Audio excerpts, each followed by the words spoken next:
ఎవరిది? ఇది ఎవరని అడిగాడు? తెలియదు సార్, నేను చూసిందే లేదు. నీకు తెలుసా? తెలీదు సార్. వీళ్ళు తెలుసా? లేదు సార్, నాకు తెలియదు సార్. తెలీదు. నిజంగా తెలీదా? వీళ్ళు 2 వారాల క్రితం అనుమానించతగ్గ విధంగా ఫ్లాట్లో అలాగే రోడ్ సైడ్ న హత్య చేయబడ్డారు. వీళ్ళ ఫోన్ నంబర్స్కి నేను ఇంతకు ముందు చెప్పినట్టే మీ ఇద్దరిలో ఒకరిదైన 7025334566 నంబర్ నుంచి ఎన్నోసార్లు కాల్స్ వచ్చింది. చివరిగా నంబర్కి కాల్ వచ్చింది ఆయన చనిపోవడానికి గంట ముందు క్రితం. అలాగే నేను రెండోది చెప్పిన 9847115111 నంబర్ నుంచి ఫైసల్ నంబర్లోకి హత్య చేయబడిన రూబన్ ఇంకా ఫైసల్ భార్య ఇంటిమేట్ ఫోటోస్ వాట్సాప్ ద్వారా పంపబడింది. ఇక మాకు తెలియాల్సిందే ఈ హత్యకి మీకున్న సంబంధం ఏంటని తెలియాలి. తెలియదు సార్. చెప్పరా? నమ్మండి సార్, నిజంగానే మాకు ఏ విషయం తెలియదు సార్. సార్, నేను ఈ పనులంతా ఆపేసే చాలా రోజులయ్యింది సార్. నువ్వు ఈ పనులని ఆపేసావా? నేనిప్పుడు కోవలంలో కార్ ఫైనాన్స్ కంపెనీలో సీజింగ్ పని చేస్తున్నా సార్. నువ్వేంట్రా? లేదు సార్, నేను కూడా ఇప్పుడు దేనికి వెళ్ళడం లేదు. నాకు ఏం తెలియదు సార్. ఈ నెంబర్ కూడా నాది కాదు సార్. ఒట్టు సార్, ఇప్పుడు సీజ్ చేయడానికి ఏదైనా కారు ఉందంటే అక్కడికి వెళ్ళి పని చేస్తున్నాడు అంతే. అది తప్ప నేను ఇంకెక్కడికి వెళ్ళట్లేదు సార్. సార్ వీడు చెప్తున్నది నిజమే సార్. వీళ్ళు ఎప్పటి నుంచో యూజ్ చేస్తున్న నంబర్స్తోనే మేము వీళ్ళని ట్రాప్ చేయగలిగాం సార్. కానీ వీళ్ళ పేరు మీద మనకి దొరికిన నంబర్స్ని వీళ్ళు యూజ్ చేయట్లేదు అంటే అయితే వీళ్ళ ఐడెంటిటీని వీళ్ళకే తెలియకుండా వాడుతున్నట్టున్నారు. అది ఎవరో తెలుసుకోవాలి. సరే సార్. వీళ్ళు పనిచేస్తున్న చోటకెళ్ళి డీటెయిల్స్ కలెక్ట్ చేయండి. Okay sir.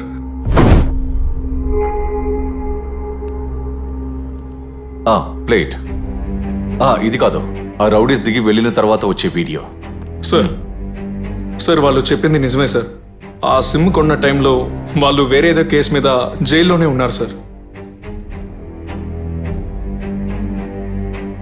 సార్ అసలు ఈ కేసులో మనకి ఎటువంటి లీడు దొరకట్లేదు సార్. ఇప్పుడు మనం ఏం చేయాలి? కొన్ని రోజుల క్రితం కార్లు ఎవరో పెట్టి వెళ్ళిపోయారు. ఇంటిమేట్ ఫోటోసే సార్. నా ఫోన్కి ఒక ఫోటో వచ్చింది. అయితే వీళ్ళ ఐడెంటిటీని వీళ్ళకే తెలియకుండా వాడుతున్నట్టున్నారు. ఏం చేస్తున్నాడు ఇక్కడ? అయితే వీళ్ళ ఐడెంటిటీని వీళ్ళకే తెలియకుండా వాడుతున్నట్టున్నారు.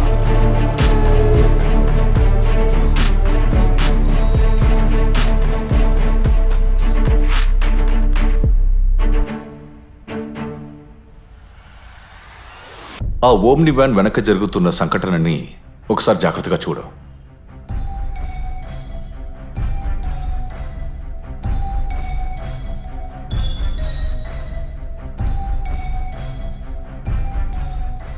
ఈ వీడియో మనకి దొరకడానికి ముందే ఆధారాలు దొరకకుండా ఎవరో ఎడిట్ చేశారు. వీడియో ప్లే చేస్తున్నప్పుడు ఫుటేజ్ 11:45 సమయాన్ని తర్వాత 11:47 చూపిస్తుంది. మనకు దొరికిన ఈ వీడియోలో రౌడీస్ రూబన్ని బండిలో ఎక్కించి అందులో ఒక రౌడీ ఫ్లాట్కి వెళ్లే సమయంలో వీడియోలో రికార్డ్ అవ్వంది ఒకటి జరిగింది. ఫ్లాట్కి వెళ్లిన రౌడీ తిరిగి వచ్చిన తర్వాత ఆ రౌడీస్ ఓమ్నిలో వెళ్ళిన తర్వాత ఆ ముందున్న కార్ కనిపించకుండా పోయింది. ఆ కార్ రావడం వెళ్ళడం విజువల్స్ మాత్రం మనకిచ్చిన ఫుటేజెస్ లో మిస్ అవుతుంది. ఆ టైంలో ఎవరో ఆ కార్లో వచ్చినట్టున్నారు. వచ్చిన వాడు ఖచ్చితంగా ఫ్లాట్కి వెళ్ళుంటాడు. రౌడీస్ దగ్గర దొరికిన వీడియో టైం ప్రకారం చూస్తే ఆ వీడియోలో జార్జ్ తిట్టింది ఈ వ్యక్తినే కావచ్చు. ఇక ఏ సౌండ్ రాకూడదు, నా గురించి తెలుసు కదా. ఐ థింక్ అతనే కిల్లర్ అయి ఉండొచ్చు.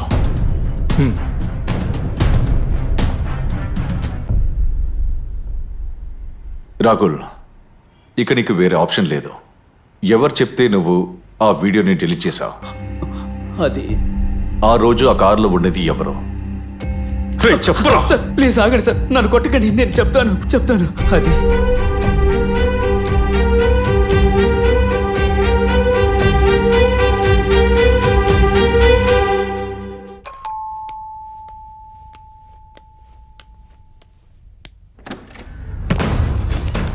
ఏయ్, సార్ లేచి రారా.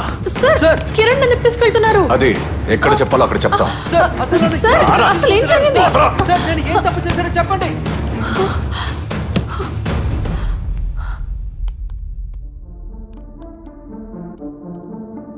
చెప్పు కిరణ్, స్నేహ రూబన్ హత్య జరిగిన ఆ రోజు ఏం జరిగింది? సార్ నేను ఇంతకు ముందే చెప్పాను కదా, నేను బయటికి వెళ్ళినప్పుడు ఆ ఫ్లాట్ లో నుంచి ఎవరో అరిచే శబ్దం నాకు వినిపించింది. అది ఏంటనేది నాకు ఏమాత్రం తెలియదు సార్. ఇప్పుడు నువ్వు అబద్ధం చెప్పడం వల్ల ఎటువంటి ఉపయోగం ఉండదు, ఎందుకంటే నీకు వ్యతిరేకంగా అన్ని ఎవిడెన్స్లు మా దగ్గర ఉన్నాయి.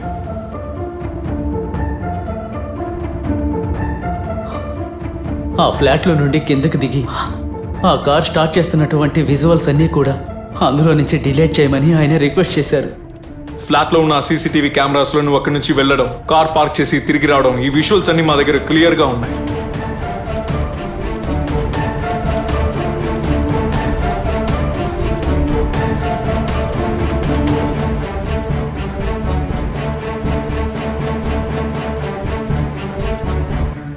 అందులో ఉన్న సమయం, స్నేహ హత్య చేయబడిన సమయం ఒకటే. ఇక నేను అడిగే ప్రశ్నలకి నువ్వు సమాధానం చెప్పి తీరాలి. నువ్వు ఎందుకు రూబన్, స్నేహ ఇద్దరిని హత్య చేశావు? నువ్వు ఏ తప్పు చేయకపోతే రాహుల్తో కలిసి సీసీటీవీ విజువల్స్ ని ఎందుకని మార్చావు? ఎందుకని ఆ రోజు పార్కింగ్ లో నువ్వు కారు అలా ఉంచావు? నేను అడిగిన ఈ 3 ప్రశ్నలకి నువ్వు సమాధానం చెప్పి తీరాలి. Come on, speak up.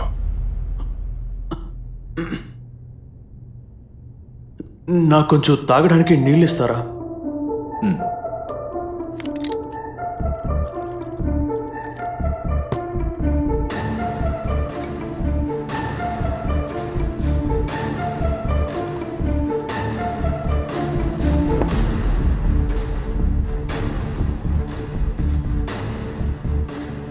అసలు ఏం జరిగిందో నేను మీకు చెప్తాను సార్.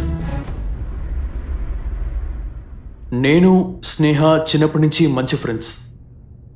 కాలేజీలో జాయిన్ అయ్యాకే రూబిన్తో తనకు అఫైర్ ఏర్పడింది.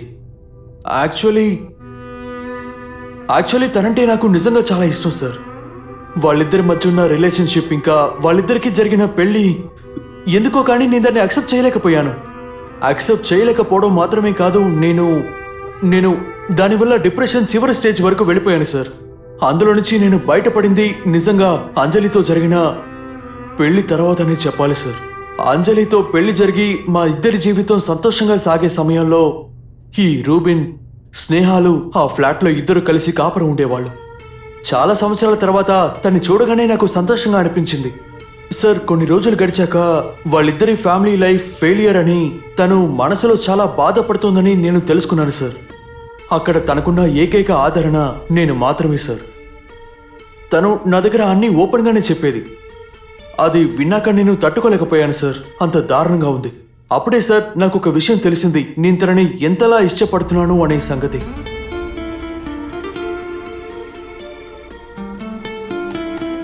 ఆ తర్వాత నేను తనని ఒక మంచి ఫ్రెండ్గా సంతోషపెట్టడానికి మాత్రమే ట్రై చేసేవాడిని.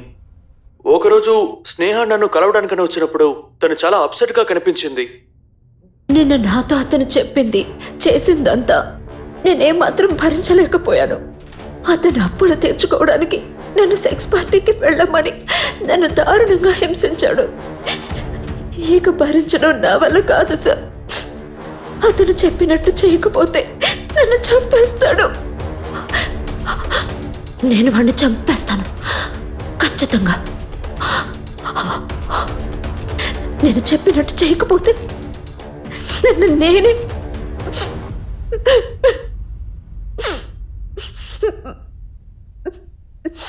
నాకెవరి సహాయం అక్కర్లేదు. నేను ఒంటరిదాన్ని అని నాకు తెలుసు. నేను ఏదో ఒకటి చేస్తాను. స్నేహ, నువ్వెందుకు భయపడకు, నేను నీతోనే ఉన్నాను కదా.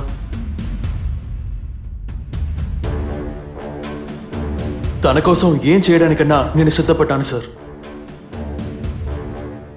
హత్య జరిగిన రోజు ఏం జరిగిందని మీరు ఇంకా చెప్పలేదు.